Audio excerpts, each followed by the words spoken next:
इस कार्यक्रम के पुण्यार्चक हैं श्री कंवर लाल जी, महावीर प्रसाद जी पाटनी, आर के ग्रुप, मदनगंज, किशनगढ़, राजस्थान।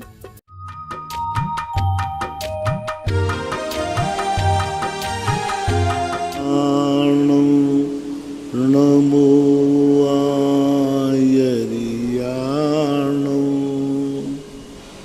नमो वज्रायाणो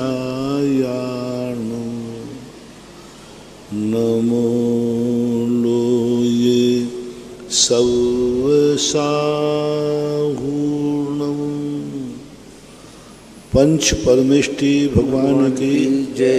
आचार्य श्री गुरुवर कुंद कुंद महाराज की जय। आचार्य श्री गुरुवर विद्यासागर महाराज की जय। परम पूज्य निर्यापक श्रमण मुनि श्री सुधा सागर जी महाराज की जय। परम पूज्य महासागर जी महाराज की जय।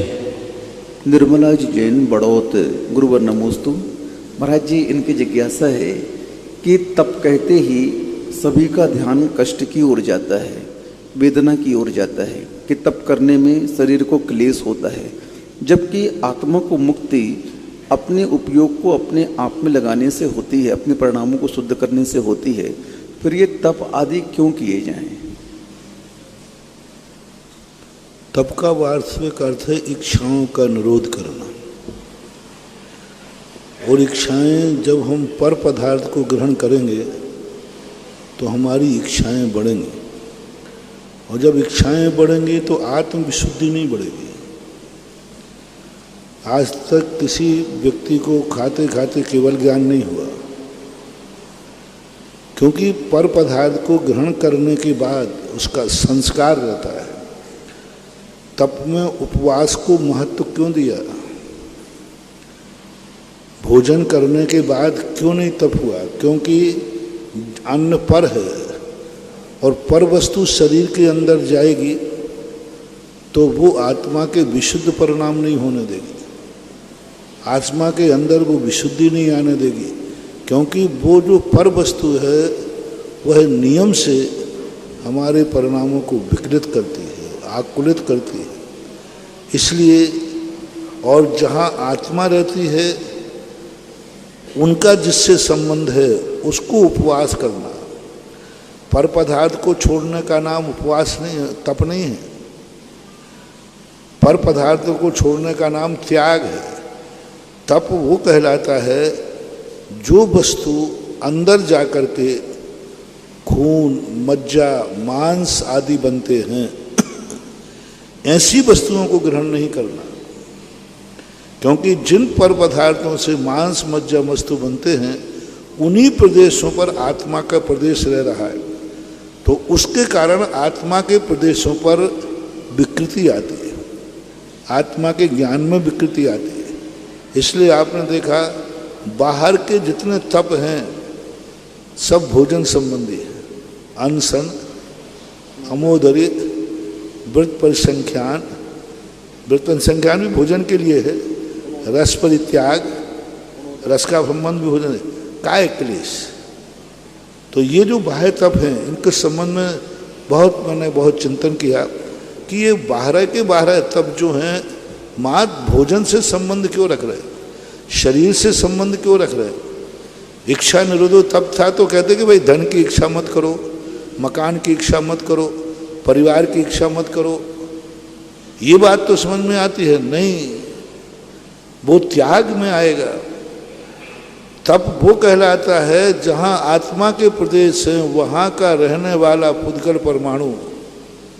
तो इसलिए आहार पर वस्तु है और आहार पेट में जाएगा, मांस मज्जा बनेगा, वो नियम से आत्मा के प्रदेशों को प्रभावित करेगा, उपयोग को प्रभावित करेगा। इसलिए उस दिन ध्यान करने को कहा विशेष रूप से जिस दिन तुम पर वस्तु का आहार नहीं किया हो। बाहुबली जितने प्रतिमा योग हैं भोजन करके नहीं किए जाते, उपवास के दिन किए जाते। तो इसका एक साइंस है, विज्ञान है, ऐसे ही नहीं है। तो ऐसा मानना चाहिए। राजेन जैन मेरठ, गुरुवर नमोस्तु। महाराज जी, इनकी जिज्ञासा है कि नमोकार मंत्र में जब हम पदस्थ ध्यान करते हैं तो उस समय पांचों पदों का हम माला फेरते हैं, तो उस पदस्थ ध्यान के समय में हम कैसे एक में स्थिर रहें? पदस्थ ध्यान के संबंध में किसी एक पद को विषय बनाया जाता है। जाप में एक पद नहीं रहता, बहुपद रहते हैं। जाप क्षण क्षण में परिवर्तनशील है, अरहंत सिद्ध। लेकिन जब एक पद का ध्यान करेंगे तो नमो अरिहंताणम का ध्यान किया तो नमो अरिहंताणम का ही ध्यान चलेगा। अब बहुत देर के बाद उसमें फिर संक्रांति हो सकती है।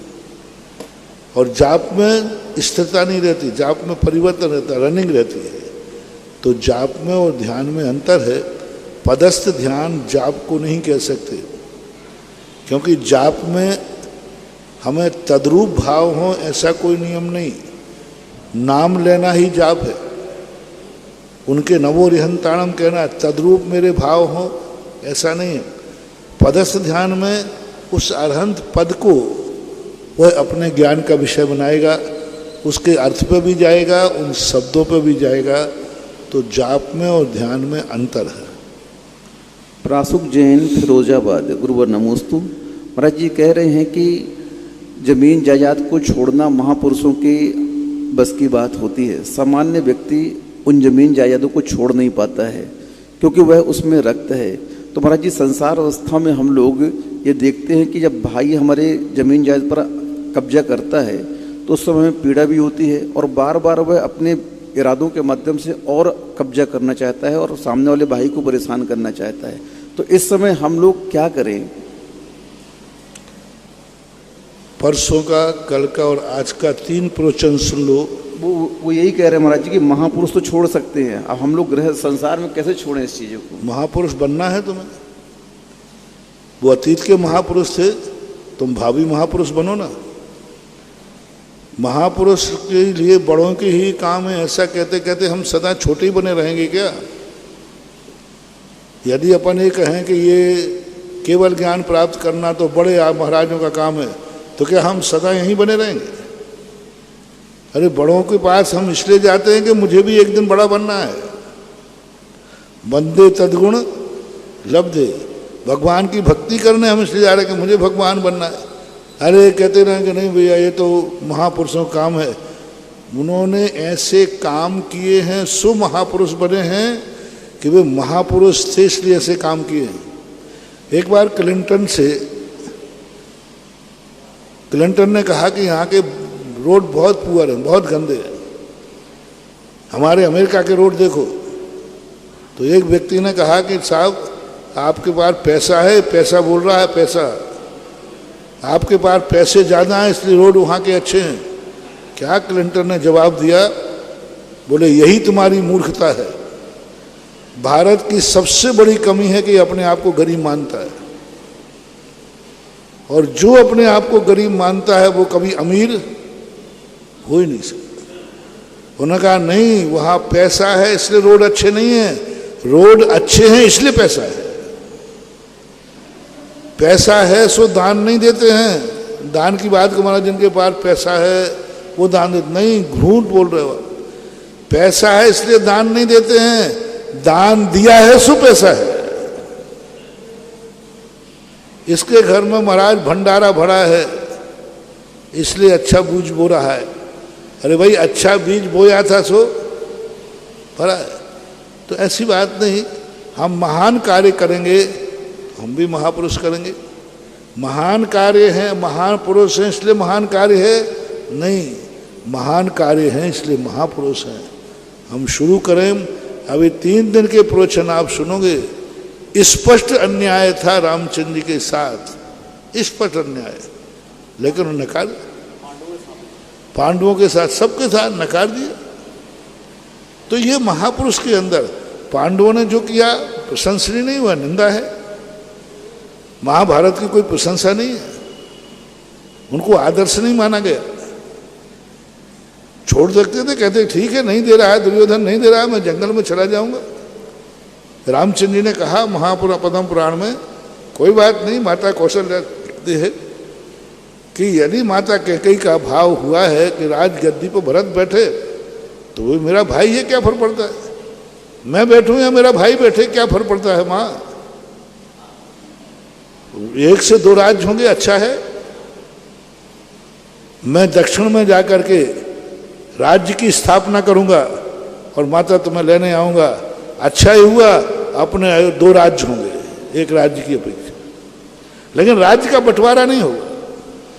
रामचंद्र जी का सबसे बड़ा जीवन, राज्य का बंटवारा नहीं होगा।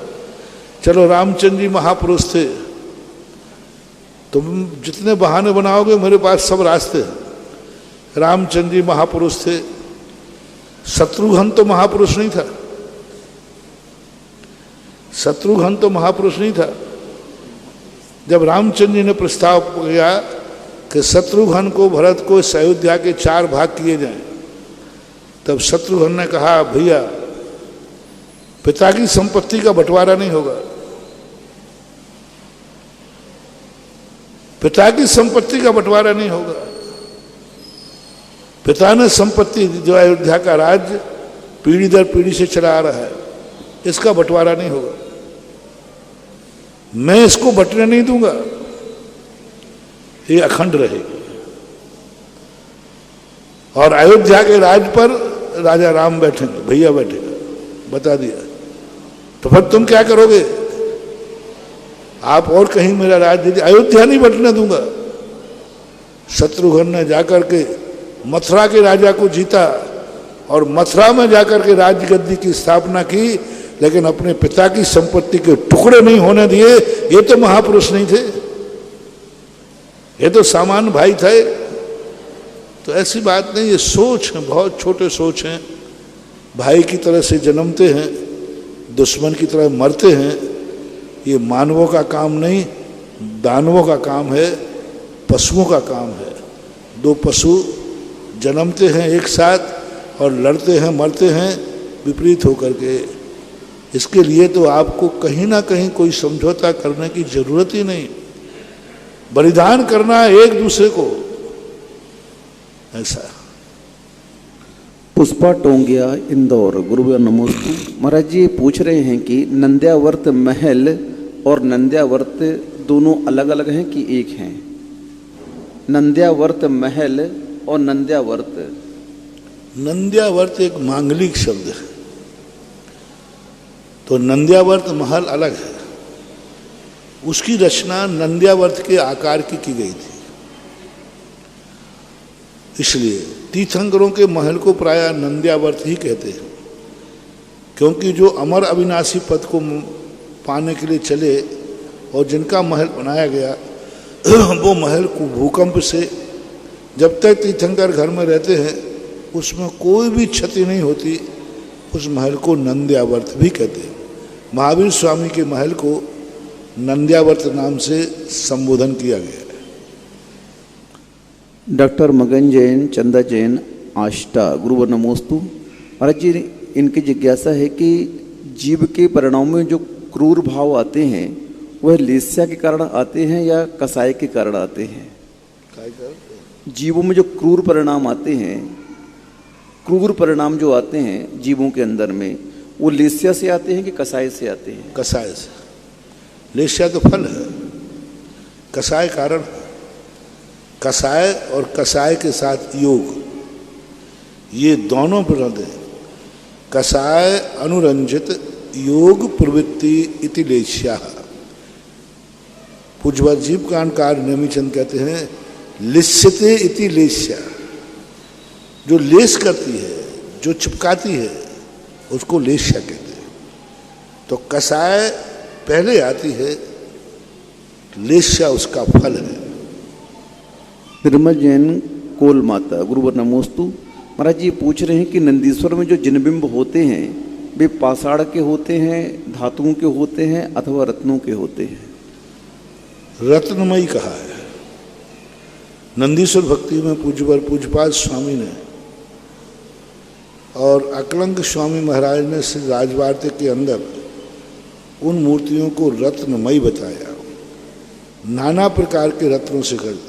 और नंदीश्वर भक्ति में तो स्पष्ट आता है रत्नमयी मूर्तियां होती हैं।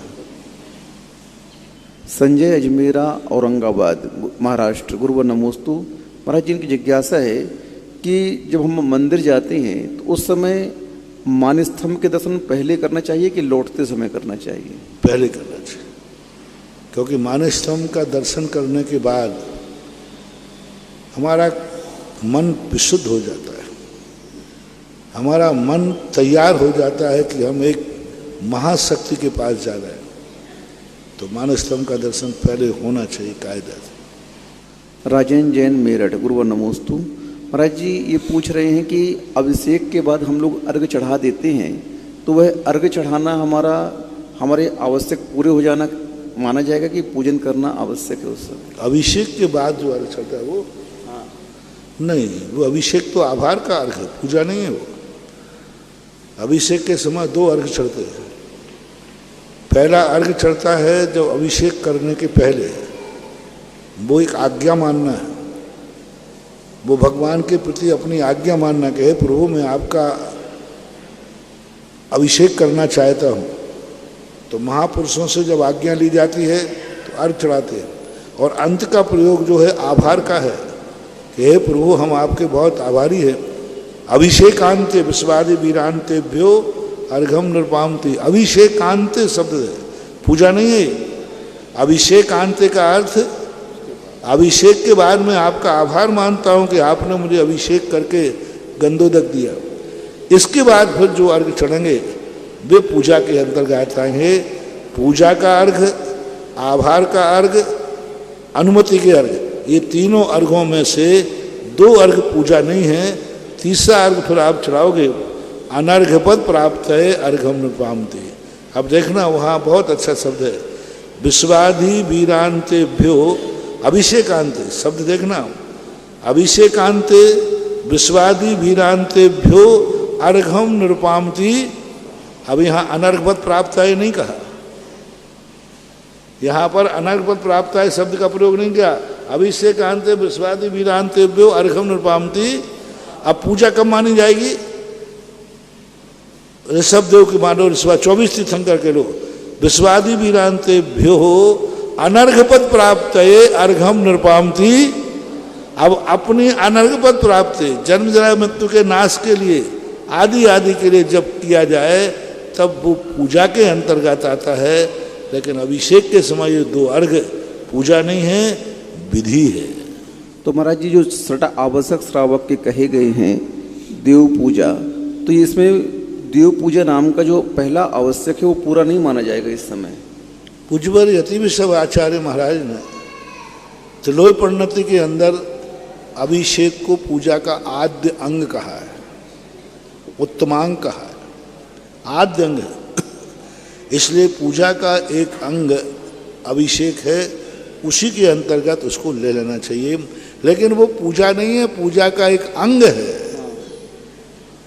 पूजा कहना और पूजा का एक अंग कहना, शरीर कहना और शरीर का अंग एक हाथ है, तो वो एक अंग हुआ पूजा।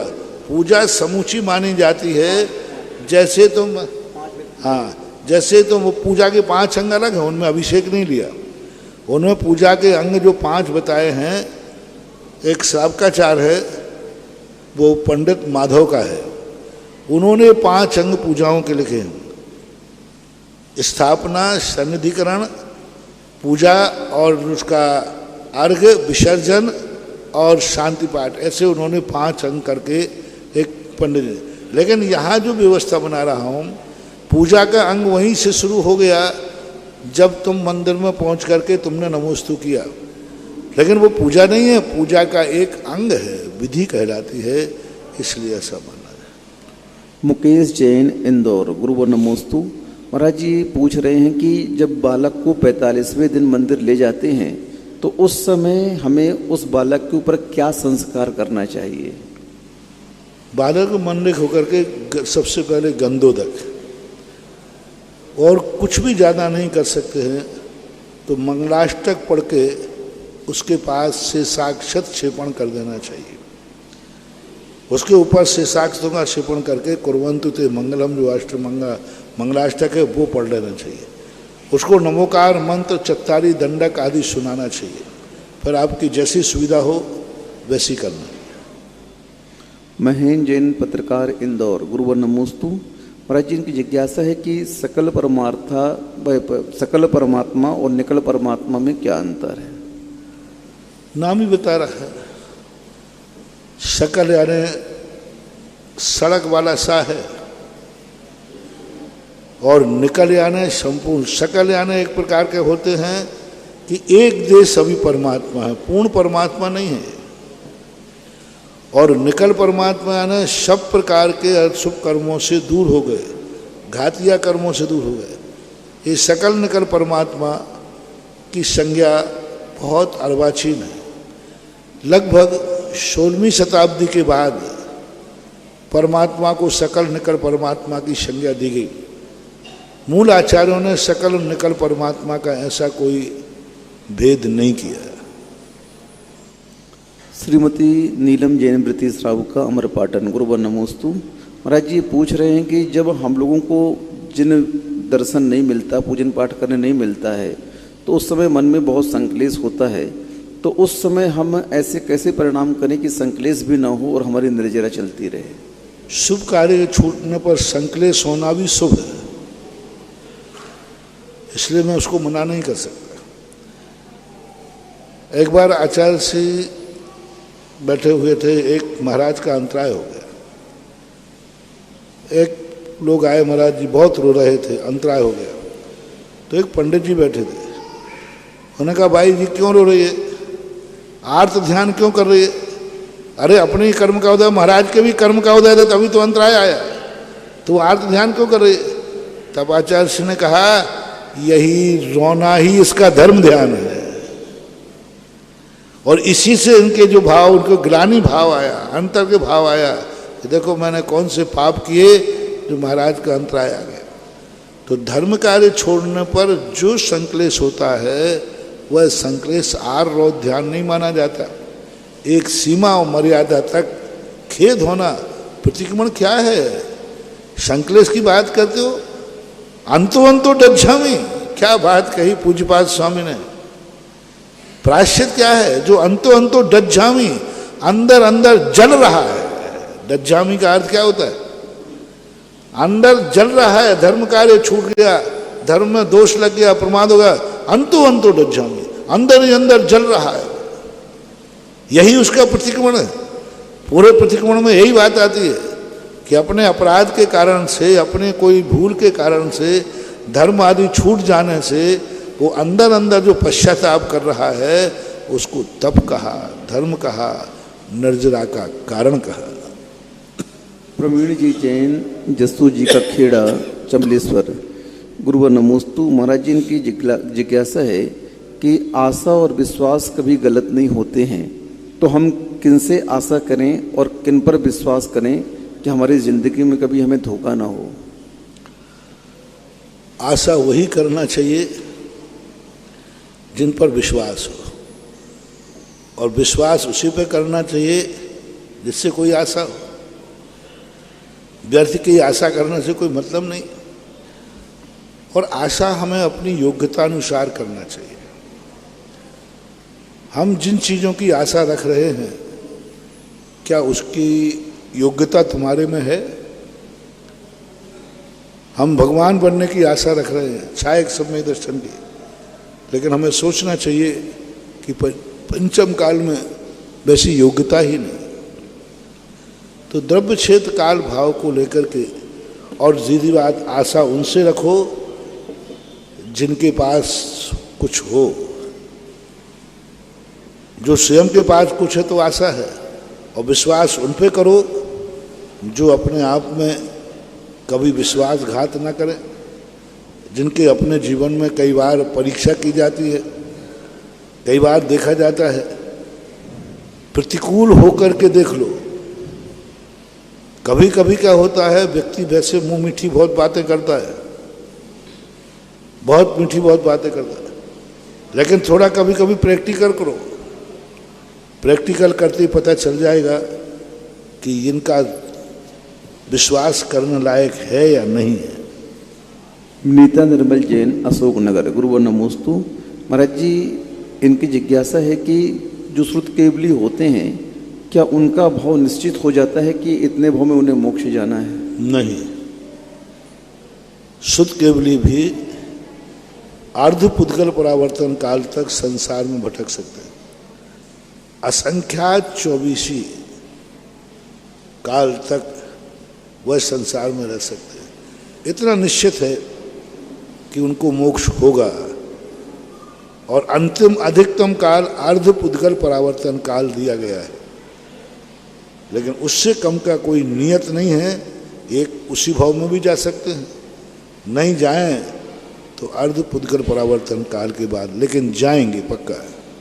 राजेंद्र जैन मेरठ, गुरुवर नमोस्तु। महाराज जी पूछ रहे हैं कि एक पंडित जी ने कहा है कि पूजन के बाद में जो इत्याशीर्वाद पुष्पांजलि छिपामी लाइन आती है तो उस समय वो पुष्प चावल के अपने ऊपर छिपण करना चाहिए, न कि थाली में, क्योंकि आशीर्वाद हमें चाहिए। नहीं, ऐसा नहीं है, ऐसा नहीं है कभी। पंडित लोगों में इत्याशीर्वाद पुष्पांजलि छिपे वहीं करना चाहिए। और आशीर्वाद का अर्थ इतना ही है कि जो मैंने आपकी प्रशंसा की है, आपका गुणानुवाद करा, इति आशीर्वाद, वही गुण मेरे में प्रकट हों, ऐसा भाव किया जाता है। ऐसा छिपण वगैरह की बात कुछ ऐसी लिखी नहीं कहीं।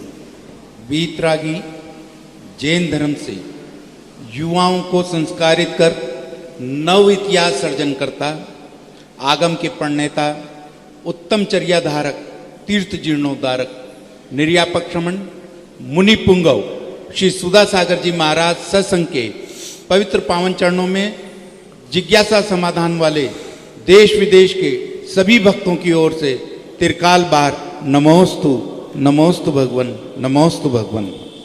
जिज्ञासा समाधान के पुण्यार्जक परिवार भामाशाह जैन गौरव, सहृदय व्यक्तित्व के धनी श्रीमान कंवरीलाल जी, महावीर प्रसाद जी, अशोक जी पाटनी, RK मार्बल ग्रुप का देश विदेश के सभी भक्तों की ओर से सादर जय जिनेन्द्र।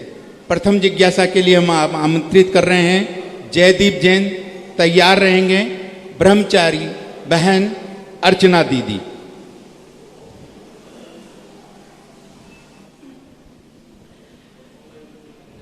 हे गुरुवर नमोस्तु, नमोस्तु, नमोस्तु। महाराज जी, आज के प्रातः काल के प्रवचन में एक हमें नया आगम का दृष्टिकोण देखने को मिला कि सम्यक दृष्टि जीव को वहाँ पर भय से युक्त वहाँ पर किया जा रहा है या वहाँ पर उसको बचाने के लिए किया जा रहा है। क्योंकि एक जगह पूज्यवर समंत भद्राचार्य कह रहे हैं कि आपको निर्भीक रहना है, तो 7 भयों से रहित रहना है। लेकिन जो आज आपकी अतुलनीय सोच हम लोगों को देखने को मिली ये प्रवचन के माध्यम से, तो महाराज जी इस प्रकार से स्वयंभू शक्ति क्या है ये आप हमें बताएं। नमोस्तु महाराज जी। पहली बात, पूज्यपाद स्वामी ने, समंत भद्र महाराज ने कहीं से सप्त भय मुक्त की बात नहीं कही। रत्नकांत शाब्काचार्य में कहीं लगा कि सप्त भय से मुक्त हो, क्योंकि वो शाब्काचार्य लिख रहे हैं। सत्य भय विपमुख कहा पूज्यवर कुंदकुंद स्वामी ने कहा, क्योंकि वो मुनि की बात कर रहे हैं, वो शुद्धोपयोगी की बात कर रहे हैं। समंत भद्र महाराज नहीं कह सकते, क्योंकि सम्यक दृष्टि बहुत सारे कार्य भय से भी करता है, भय से त्यागता है। करता भी भय से है, त्यागता भी भय से है। भय है इसलिए अविरति है। हमने दोनों व्याख्याएं की। वह ऐसी इच्छाएं करेगा जिसको वो कर सकता है, वो डराएगा जिसको डरा सकता है। मिथ्या दृष्टि उसे भी डराने का भाव करेगा जिसको वो डरा नहीं सकता। अंतर समझना। सम्यक दृष्टि उसे डराएगा जो डर सकता है, उससे डरेगा जिससे डर सकता है। और मिथ्या दृष्टि उसको डराएगा जो डरता ही नहीं। जैसे यशोधर महाराज, राजा शनक मिथ्या दृष्टि थे, उन्होंने यशोधर महाराज के गले को ढाल डाल के डराना चाहा, वो डरते ही नहीं। तो सम्यक दृष्टि कहते हैं उनको क्या डराना जो डरते ही नहीं। तो सम्यक दृष्टि अविरति होने से वो कार्य तो करता है या छोड़ता है, लेकिन वो विचार करके करता है। इसलिए बाहर हमने दोनों का तुलनात्मक बात कही, मिथ्या दृष्टि कभी वह पाप नहीं करता जो कल्या नहीं है, कर नहीं रहा, करेगा नहीं। ऐसे पापों को करने का परिणाम भी उसके मन में नहीं आता। यह सम्यक दृष्टि की बात होती है। मिथ्या दृष्टि ऐसे परिणाम भी करता रहता है, ऐसा मानो। महाराज जी, स्वयंभू शक्ति, स्वयंभू शक्ति ही तो समय सार है। स्वयंभू शक्ति की जो बात कर रहा हूँ, पूज्यवर अमृतचंद सूरी महाराज ने 48 शक्तियों में एक आत्मशक्ति, स्वयंभू शक्ति कहो, आत्मशक्ति कहो, अपने आप में पूर्ण होकर के पर का आलम्बन लेके छोड़ दो। पूरा समय सार स्वयंभू शक्ति की जागृति के लिए ही लिया गया। स्वयंभू शक्ति को सिद्ध करना है तो समय सार का आलम्बन लेना पड़ेगा। तो ऐसा मानना चाहिए। ब्रह्मचारिणी दीदी अर्चना दीदी, तत्पश्चात तैयार रहेंगे मुकेश जी जैन इंदौर। महाराज श्री के श्री चरणों में बारंबार नमोस्तु नमोस्तु। लखनऊ नगरवासियों का नमोस्तु महाराज श्री। महाराज श्री, मेरी जिज्ञासा है कि मारीच की जीव ने ऐसी कैसी विशुद्धि बढ़ाई कि वो भगवान महावीर अंतिम तीर्थंकर 24वें तीर्थंकर हुए, तो उन्होंने कैसी विशुद्धि बढ़ाई होगी महाराज श्री? क्या वो आदिनाथ भगवान के समोषण में उन्होंने सम्यक दर्शन ग्रहण किया या समोषण में थे उस टाइम? भगवान महावीर के मारीच के जीव ने जी सम्यक दर्शन प्राप्त किया था या नहीं किया था, इसके संबंध में कोई उल्लेख नहीं मिलता। यदि सम्यक दर्शन प्राप्त कर भी लिया हो तो कोई फर्क नहीं पड़ता, क्योंकि एक सम्यक दृष्टि असंख्यात 24। आज सम्यक दर्शन प्राप्त हो गया पूज्यवर वीरचंद स्वामी श्री धवला जी। आज किसी जीव को सम्यक दर्शन हो गया, एक अंतर्मुहूर्त सम्यक दृष्टि रहा और छूट गया, और मिथ्याद गुण स्थान में कब तक रहा?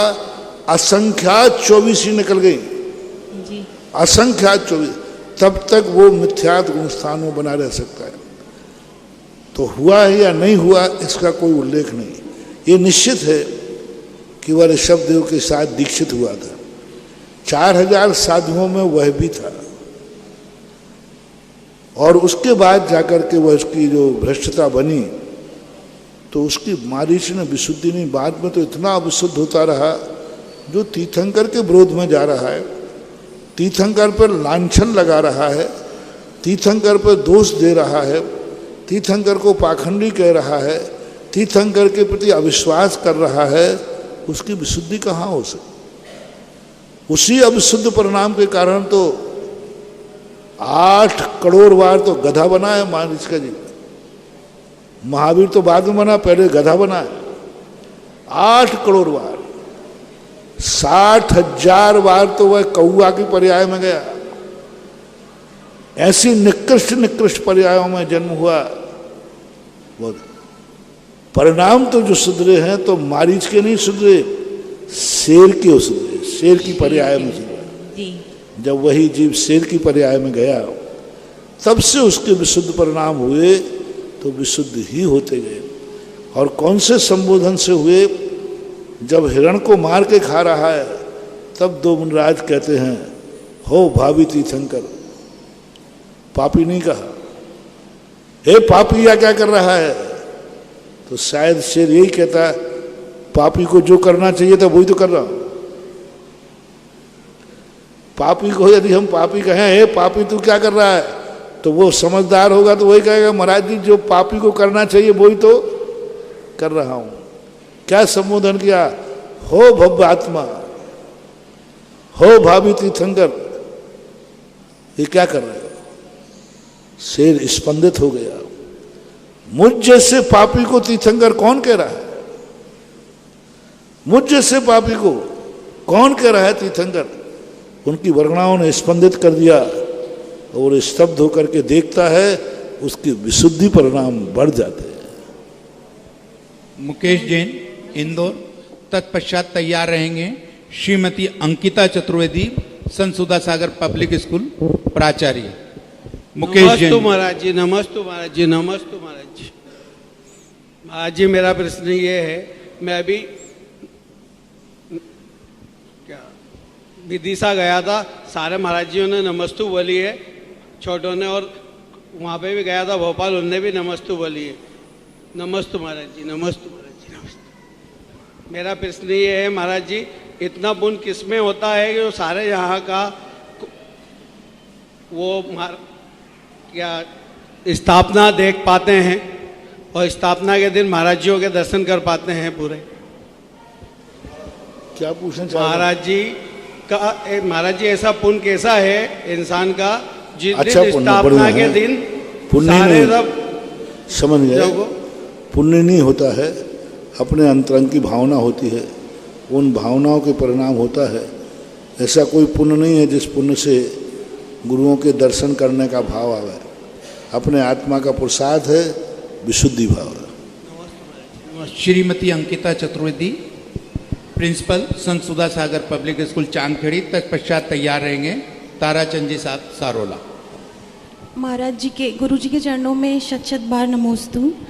गुरु जी, आपके आशीर्वाद से विद्यालय का परिणाम 2 सालों से 100% रह रहा है। आज जो परिणाम आया है उसमें भी बच्चों ने आपका नाम रोशन किया है। गुरु जी, आपके आशीर्वाद से यह सब संभव हो सका है। गुरु जी, मेरी जिज्ञासा ये है कि हम ऐसे क्या प्रयत्न करें कि हमारे विद्यालय का नाम उत्तरोत्तर प्रगति करे, हमारे बच्चे और अच्छा करें और आपका नाम रोशन करें। कृपया मेरी शंका का समाधान करें। आपके चरणों में पुनः नमस्कार। सबसे बड़ी चीज़ होती है कि टीचर्स या मैनेजमेंट जो होते हैं वो अपनी यह भूमिका अपनाएं कि मैं एक ऐसी जिंदगी मेरे सामने आई है जो एक माटी का रूप है, पद दलित है, अज्ञानी है, मूर्ख है, और मुझे इसको मंगल कलश बनाना है। हर बालक जन्मता है शूद्र होकर, अज्ञानी मूर्ख होकर, उसको हमें ज्ञानी बनाना है, और वो कला मेरे पास है। तो ऐसा जो एक आत्मी भाव आता है, ड्यूटी नहीं, वहां एक ऐसा कर्तव्य बोध होना चाहिए, इसको यदि मैंने ज्ञानी बढ़ा दिया तो हमारे जीवन का बहुत बड़ा उपकार हमने, जो हमें ज्ञान सरस्वती ने दिया है, सरस्वती माँ का उपकार हो गया। बच्चे पर उपकार नहीं, बच्चे को यदि मैंने पढ़ाया है तो मैंने सरस्वती माँ का बहुत बड़ा उपकार किया। हम लोग प्रवचन देते हैं ड्यूटी मान के नहीं, हम प्रवचन देते हैं, और एक व्यक्ति ने भी यदि स्वीकार कर लिया तो हमने जिनवाणी माँ का उपकार चुका दिया। हम जिनवाणी माँ का बहुत बड़ा नमस्ते। हमें तुम्हारी चिंता नहीं है, हम तुम्हें इसलिए संस्कार देते हैं कि मुझे जिनवाणी माँ का उपकार चुकाना है, क्योंकि उसने मेरे ऊपर इतना बड़ा उपकार किया है, इतना बड़ा उपकार किया कि मुझे उसने ज्ञानी बना दिया। मेरे गुरु ने मेरे ऊपर इतना उपकार किया कि मुझे उपदेश के योग्य बना दिया। अब ये 2 ऋण मेरे ऊपर हैं, अब ये 2 ऋण कैसे चुकाऊं? तो मैं अपना ज्ञान किसी को देकर ज्ञानी बना दूं, किसी को जीवन को संस्कारित कर दूं, तो जिनवाणी का और गुरु का ऋण चुक जाता है। ऐसा ही टीचर्स, जो उनमें पढ़ाने की कला आई या पढ़ करके जो ज्ञान प्राप्त किया, वो सरस्वती माँ का आपके ऊपर कर्जा है, ऋण है। और यह ऋण जब ही चुक सकता है जब जिन विद्यार्थियों को, जिन क्लास को हम पढ़ाएं, उस स्कूल का, उस क्लास का नाम सारे जगत में रोशन हो जाए, तो सरस्वती माँ का ऋण चुक जाएगा। और जिसके क्लास में, जिसका स्कूल का नाम डाउन होता है, क्लास में लड़के कमजोर होते हैं, तो सरस्वती माँ अपने ऋण पर ब्याज लगा देती है। और इतना, और जो सरस्वती माँ का ऋणी हो गया, वो ऋण कभी कोई चुका नहीं पाता। इसलिए हमें ये मान के चलना है कि मेरे पास जो ज्ञान है वो किसी ने दिया है, किसी से प्राप्त हुआ है, उस ज्ञान को हमें ट्रांसफर करना है बच्चों में। तो ऐसा मान करके जो भाव करेगा, पढ़ाएगा, नियम से वो स्कूल और कॉलेज और विद्यार्थी सारे जगत में नंबर 1 पे जाए। दूसरा कारण बनता है अपने आप में टीचरों का एक ऐसा स्टैंडर्ड मेंटेन हो कि वे खुद आदर्शवादी हो। स्कूल को मंदिर मान के जाएं, मंदिर के वो देवता बन के जाएं। जैसे मंदिर का एक देवता होता है उसे भगवान कहते हैं, स्कूल के एक देवता होता है जिसे टीचर कहते हैं। अब वो टीचर देवता बन के जाए, देवता की पूजा होती है, तो इतना आदर्श बन के जावे कि बच्चे उसे गुरु रूप स्वीकार करें और एक आदर्श माने।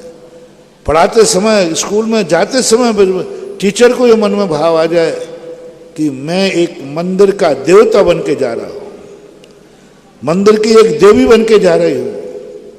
ये ज्ञान मंदिर है, इस ज्ञान मंदिर की देवी मैं हूं और मुझे अब इस मंदिर के लिए प्रतिष्ठा बढ़ाना है, तो तभी बढ़िए। तीसरा कारण होता है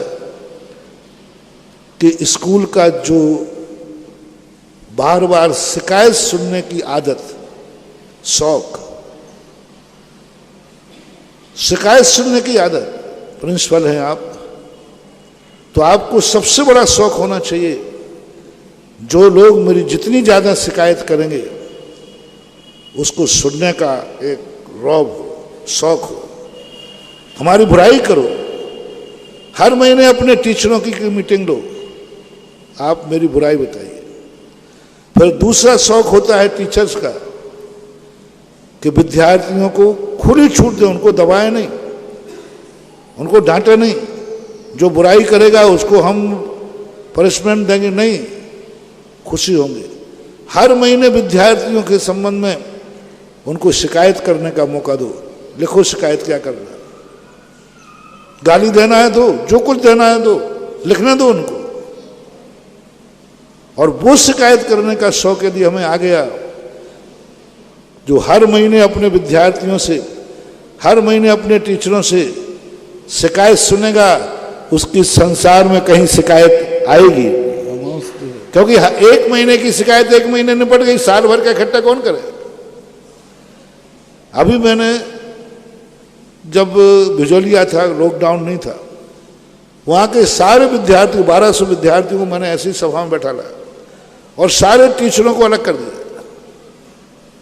हम और विद्यार्थी थे, कोई नहीं, पैक कर दिया। हमने कहा आप लोग खुल के बुराई करो, मैनेजमेंट की, मैनेजमेंट को पास नहीं रखा, कमेटी को भी हटा दिया। और मैंने कहा चिंता मत करो, यहाँ ना तुम्हें कोई फेल करेगा, जो तुम्हें कहना है कह डालो। स्कूल में तुम्हें क्या कमी है, किस टीचर से परेशान हो, किस मैनेजमेंट से परेशान हो। लड़कों ने जिंदगी में कहा पहली बार मौका मिला है, सबने तालियां बजाई। मैंने कहा लिखो, सबको एक एक कॉपी दे दी। क्या सुझाव बच्चों ने लिखे, निडर होकर लिखे, उनको पहले अभयदान दे दिया। जो शिकायत लिखेगा उस पर कोई भी दंड नहीं होगा, नाम भी मत लिखना जिससे कोई नाम का पता चले। बच्चों ने लिखे और उसके अनुसार जो विद्यालय का सुधार किया गया सही हुए। तो हमें सबसे पहले दूसरा, और स्कूल का मैनेजमेंट और जो टीचर्स होते हैं इनको मिलकर के स्कूल का स्टैंडर्ड मेंटेन होना चाहिए। सबसे गंदगी होती है सफाई की व्यवस्था, बिल्डिंग का डेकोरेशन, अंदर का फर्नीचर, ड्रेसों का स्थितियाँ और साफ सफाइयत बाहर का। कॉन्वेंट स्कूलों में मैंने कहा ना, 50 रुपए की, 5 रुपए की चाय के व्यक्ति 500 रुपया देते हैं। 5 रुपए की चाय ज़्यादा अच्छी होती है और 500 की घटिया होती है, तो भी 500 देते हैं। क्योंकि सवाल चाय का नहीं है, जहाँ चाय पी करके बैठता है वहाँ क्या है, 7 स्टार में। अब वही हाथ ठेला वाला कह रहा है साहब मैं 5 में दे रहा हूँ, उससे अच्छी है। तो सवाल चाय का नहीं है, वहाँ वातावरण क्या था, हाथ ठेला पे पी रहा है, चारों तरफ वातावरण क्या है, उससे भी कमजोर चाय वहाँ जाकर के जब बैठ के पीता है उसका एक स्टैंडर्ड बनता है। इसी प्रकार विद्यार्थियों का जो चारों तरफ का वातावरण है वो स्कूल का इतना अच्छा होना चाहिए कि उसको गर्व आए कि मैं ऐसी कुर्सी पर बैठा हूं, मैं ऐसी बेंच पर बैठा हूं, मैं ऐसे कमरे में पढ़ रहा हूं, मेरे खेलने का लॉन ये है। ये सबसे बड़ी कमी होती है और वास्तु से सबसे बड़ी नकारात्मक ऊर्जा इसमें होती है। और ये कमी आप लोगों के स्कूलों में है। मैं एक दिन बाहर पीछे गया, एलिवेशन का चद्दर लटक रहा है, मैं तुरंत भागा कहीं मेरे ऊपर ना गिर जाए, नकारात्मक ऊर्जा दे रहा है। ग्राउंड की स्थिति देखी, कितनी गंदगी पड़ी है, क्लास भली नहीं लग रही हो लेकिन झाड़ू प्रतिदिन लगना चाहिए। क्लास लगे या ना लगे, कमरा साफ होना चाहिए।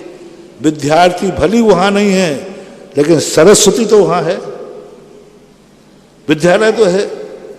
तो ये बहुत सारे कारण ऐसे होते हैं जिनको हम सकारात्मक बनाना चाहें और इसके लिए दोनों जनों को मिलना पड़ेगा, मैनेजमेंट और आप जो प्रशासन शासन वर्ग है, प्रशासन वर्ग है, टीचर्स हैं, प्रिंसिपल हैं, ये सब मिलकर के हमने विद्यालय मात्र विद्यार्थियों को पढ़ाने के लिए नहीं खोला है।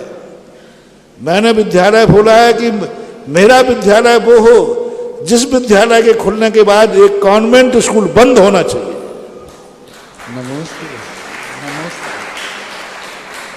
कॉन्वेंट बंद होना चाहिए और लोग कहें कि कॉन्वेंट में नहीं जाऊंगा, मैं इस स्कूल में पढ़ूंगा, क्योंकि कॉन्वेंट से अच्छा है।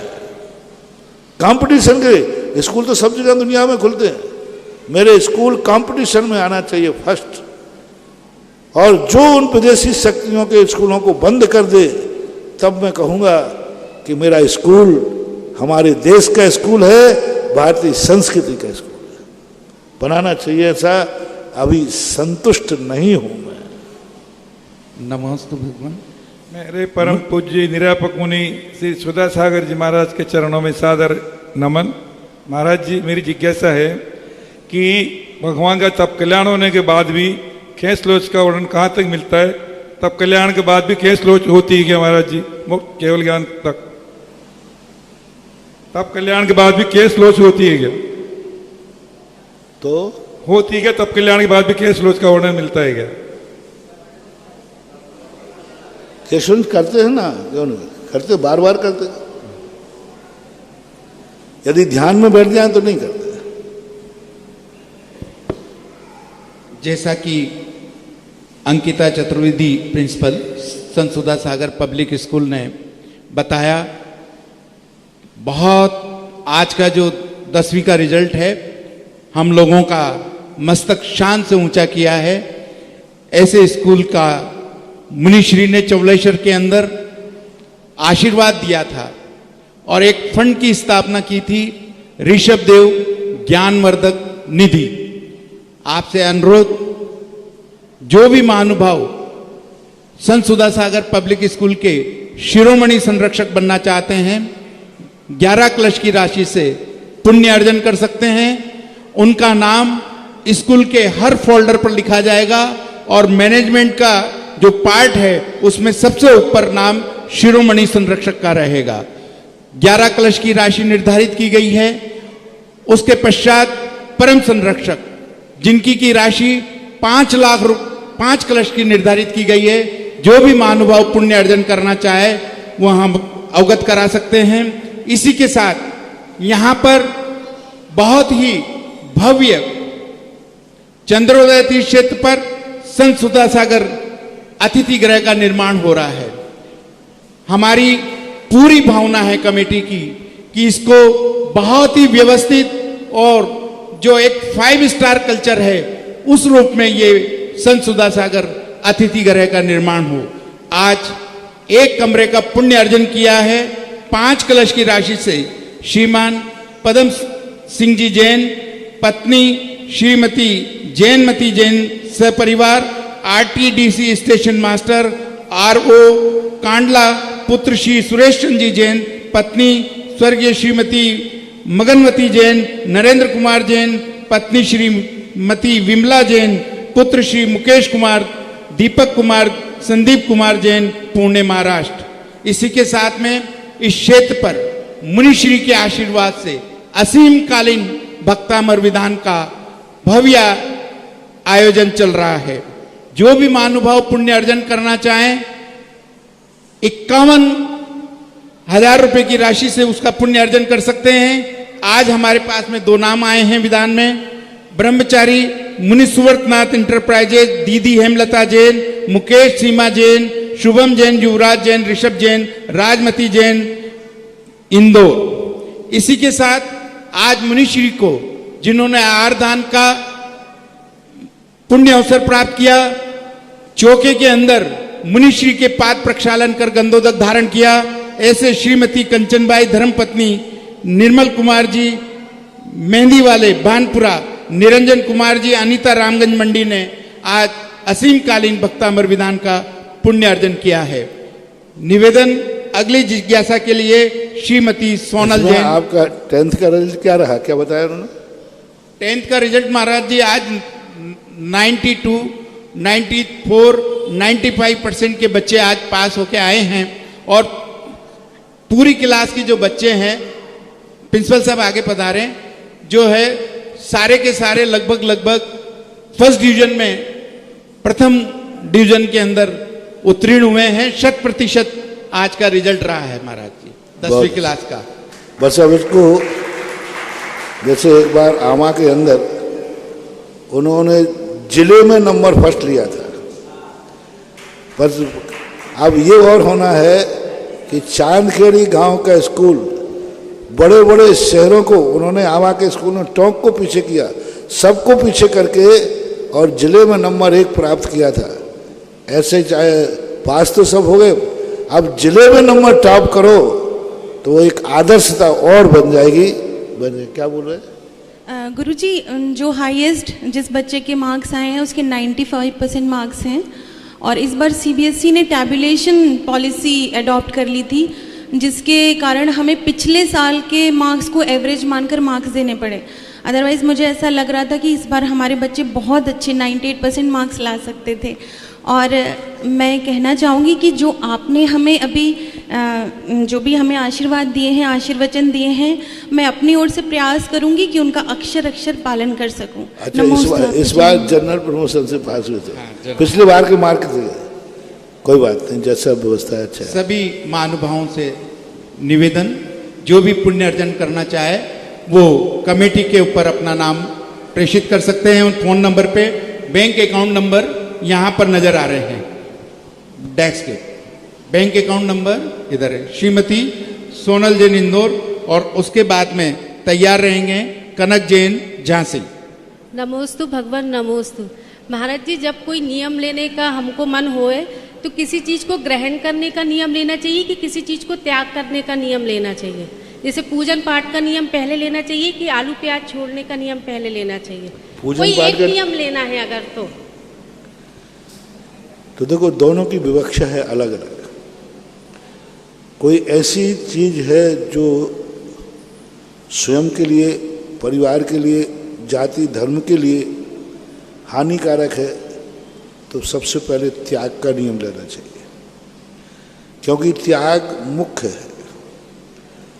और जब हमारे पास कोई ऐसी चीज़ें हैं जिसमें कोई ज़्यादा हमारे लिए स्वयं को, परिवार को, जाति धर्म को कोई नुकसान नहीं है, तो ऐसी स्थिति में हमें भगवत भक्ति का, भक्तामर पाठ आदि का नियम लेना चाहिए, क्योंकि इन शक्तियाँ हमारे अंदर वो शक्तियाँ पैदा करती हैं जिससे हमारे नकारात्मक विचार कम हो जाते हैं। भगवान की भक्ति से या भक्ति रूप स्त्रोतों के पढ़ने से हमारे मन में जो नकारात्मक शक्तियाँ आकर हमारे मन को बिगाड़ती हैं, हमारे परिणामों को विकृत करती हैं, वो नकारात्मक स्थितियाँ खत्म होती हैं और मन में अच्छे विचार आते हैं। तो ये विवक्षा को देख करके किया जाएगा। एकदम निश्चित नहीं कह सकता हूँ। कोई व्यक्ति मेरे पास कहे आकर के, महाराज मंदिर जाऊँ या अंडे का त्याग करूँ, एक कोई नियम ले लीजिए। तो क्या नियम दो भाई? अंडे के त्याग का। हाँ, मंदिर में जाए, क्योंकि अब वो तो सबसे बड़ा घटना है, मंदिर चला जाएगा लेकिन गड़बड़ कर देगा वो तो कभी कभी त्याग प्रधान है, कभी कभी श्रद्धा भक्ति प्रधान है, देख करके लेना। संजीव जी शास्त्री सागानेर तैयार रहे हैं। ब्रह्मचारिणी दीदी, कविता दीदी। पूज्यवर निर्यापक श्रवण के पादारविंद में वात्सल्य सुधा परिवार एवं सकल दिगंबर जैन समाज महरौनी का कोटिशा नमन, नमोस्तु मुनिवर। पूज्य श्री जिज्ञासा यह है कि आपने आज दोपहर के स्वाध्याय में जब रहस्य उद्घाटन किया तो उसमें आया कि जब निर्विकल्प समाधि रूप शुद्धोपयोग के परिणाम नहीं रहते हैं, उस शक्ति के अभाव में वो जीव जो है वो सराग चारित्र की ओर जाता है, शुभोपयोग की ओर जाता है।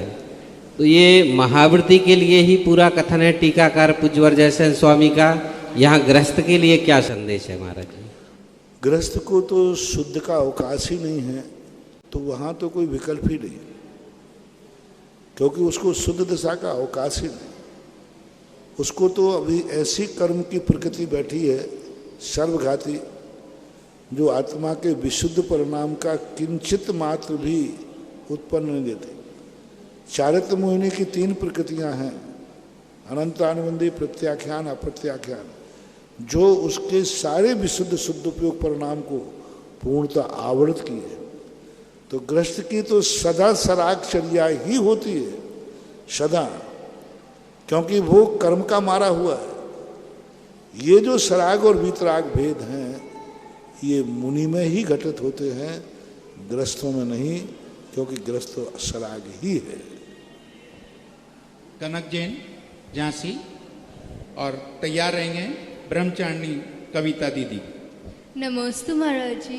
मेरी जिज्ञासा ये है कि प्रशंसा, निंदा, मित्र, शत्रु और सुख दुख में समानता कैसे लाए? आज प्रातः काल मैंने कहा था 2 चीजें हैं, भय और लोभ। समानता नहीं रखने पर हानि क्या है, उस हानि पर विचार करो।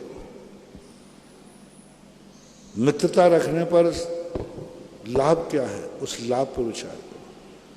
बहुत कम लोग होते हैं जो हानि लाभ पर विचार किए बिना समता भाव रख लेते हैं, बहुत कम लोग। ज्यादातर लोग वही होते हैं जो हानि लाभ देखकर समता भाव रखते हैं। 2 व्यक्तियों में विपरीत और अनुकूल परिस्थितियों में यदि मैंने समता भाव नहीं रखा तो नुकसान क्या होगा, हानि क्या होगी, इसका क्या हमें हर्ष उठाना पड़ेगा? वो भय पैदा करो, अपने आप समता भाव आ जाएगा। लोभ, यदि मैंने समता भाव नहीं रखा तो हमारी क्या वस्तु समाप्त हो जाएगी, और समता भाव रखने में मुझे क्या मिलेगा? यदि मैंने समता भाव रखा, उदाहरण के लिए देता हूं, एक व्यापारी है, एक ग्राहक ने उसको बहुत परेशान किया, 10 थान कपड़े के पटवाया, नहीं साहब और दिखाओ और दिखाओ और दिखाओ, उसी कमर दुखने लगी। उसके बाद वह कहा साहब मुझे पसंद नहीं, मैं तो दूसरी जगह जा रहा हूं। अब इस समय अंदर के क्या हाल है, गुस्सा आ रहा है कि नहीं, आ रहा है कि नहीं? फिर गुस्सा कर दो ना, एक झापड़ जमो लोग उनके, और एकदम क्रोध में आकर के गालियां बक दो, कमर तोड़ दी, परेशान कर दिया, ऐसा तुम क्यों नहीं करते हो?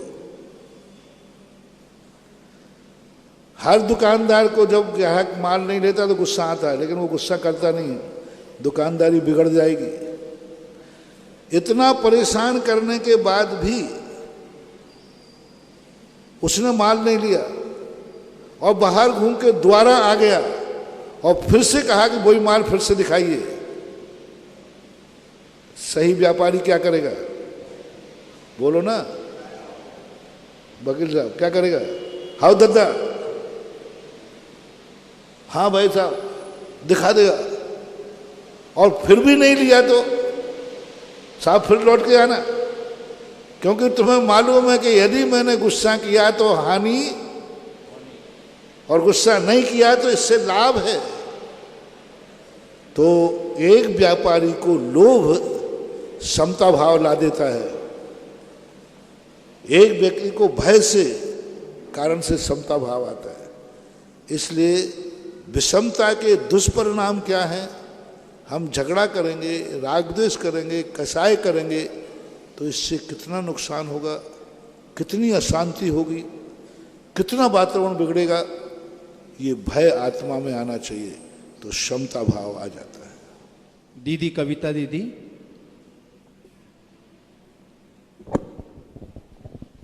निरापक मुनि सुधासागर जी के चरणों में मेरा बारंबार नमोस्तु नमोस्तु नमोस्तु। महाराज जी, मेरी जिज्ञासा है कि जब शांति कलश चलते हैं और उस बीच में श्रावक आके, शांति धारा चलती है, उस बीच में श्रावक आके कलश करते, क्या उचित है? महाराज जी समाधान दीजिए। समझ में नहीं आया प्रश्न, क्या है प्रश्न? महाराज जी, जब शांति धारा चलती है मंदिर में तो उस बीच में श्रावक बीच बीच में आके कलश करने लगते, क्या उचित है? क्या करते हैं? शांति धारा, हाँ, उस समय शांति धारा करने लगते हैं, शांति धारा चलती है महाराज जी, तो उस बीच में श्रावक आके कलश करने लगते हैं अलग से। कलश करने लग जाते अलग से? जी नहीं करना चाहिए। शांति धारा जब चल रही है उस समय बीच में कलश नहीं करना चाहिए। उसी में हाथ लगा लो, तुम्हें जल्दी जाना है तो। कई बार होता है, लोग कहते हैं हमें जल्दी जाना है, शांति धारा में 10 मिनट लग जाएंगे, तो कलश कर लेते हैं। नहीं करना ही श्रेष्ठ है, और फिर मजबूरी का नाम महात्मा गांधी है। जिनवाणी स्तुति के पहले आज की महाआरती निर्यापक श्रमण मुनि पुंगव श्री सुधासागर जी महाराज की, और जो आरती का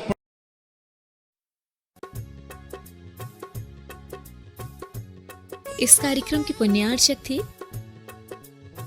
श्री कंवर लाल जी, महावीर प्रसाद जी पाटनी, आर के ग्रुप, मदनगंज, किशनगढ़, राजस्थान।